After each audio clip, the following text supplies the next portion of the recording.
পটুয়াখালীর দুমকি উপজেলার পাঙ্গাশী ইউনিয়নে গত মঙ্গলবার সংঘবদ্ধ ধর্ষণের শিকার হন ১৭ বছরের এক কিশোরী, যার পিতা গত জুলাই বিপ্লবে ঢাকায় পুলিশের গুলিতে শহীদ হয়েছিলেন।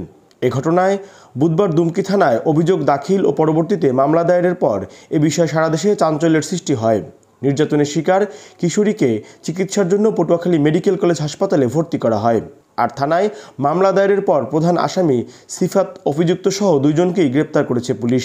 তদন্তের যেসব ইনগ্রেডিয়েন্টসকে কোর্টে উপস্থাপন করতে হবে আমাদের তদন্তের কর্মকর্তার মাধ্যমে সেরকম সাক্ষ্য প্রমাণ, পাশাপাশি এর সঙ্গে পারিপার্শ্বিক দায়লাদি এসব সংগ্রহ, মামলা সুন্দরভাবে গোছানো, দেন এটা আমরা যাতে খুব এটার নির্ধারিত সময় আছে, সময়ের মধ্যে যেন আমরা এটা দিতে পারি এবং ভিক্টিমের যে দাবি সেটা যেন আমরা জাস্টিস ইনশিওর করতে পারি, এই লক্ষ্যে আমরা কাজ করছি। এদিকে নির্যাতনের শিকার কিশোরীর চিকিৎসা ও পরিবারের খোঁজখবর সহ সার্বিক বিষয় জানতে বৃহস্পতিবার দুপুরে পটুয়াখালী যান জাতীয় নাগরিক পার্টির আহ্বায়ক নাহিদ ইসলাম।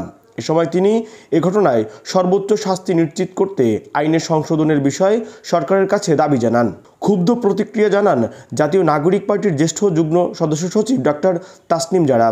নিরপেক্ষ তদন্তের মাধ্যমে যারা দোষী তাদেরকে চিহ্নিত করে দ্রুত বিচারের আওতায় আনতে হবে।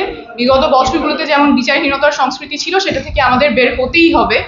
দ্রুত সময়ের মধ্যে সুষ্ঠু তদন্ত করে এই ঘটনার বিচার নিশ্চিত করতে হবে। এই ধরনের ঘটনাকে রোধ করার জন্য কঠোরতম শাস্তির ব্যবস্থা করতে হবে এবং সরকার যে আইন পরিবর্তনের চিন্তাভাবনা করছে বা সিদ্ধান্ত নিয়েছে, আমরা চাই সেটা যাতে দ্রুত সময়ের মধ্যে বাস্তবায়ন হয়।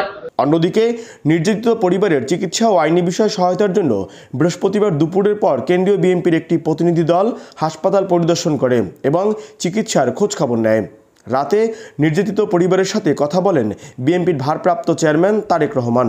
এ সময় নির্যাতনের শিকার পরিবারের সার্বিক সহযোগিতা প্রদানের কথা জানান বিএনপি নেতারা।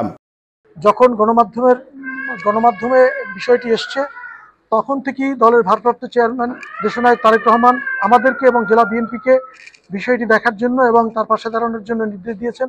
আমরা এই পরিবারের চিকিৎসা সহায়তা এবং আইনি সহায়তার পাশাপাশি তার কর্মসংস্থান সহ পরিবারের পুনর্বাসনের জন্য যা যা প্রয়োজন সবকিছু করার জন্য দলের ভারপ্রাপ্ত চেয়ারম্যান তারেক রহমান কর্তৃক নির্দেশিত হয়েছি এবং আমরা তার পাশে সর্বতোভাবে থাকব। আব্দুস সালাম আরিফ, বৈশাখী সংবাদ, পটুয়াখালী।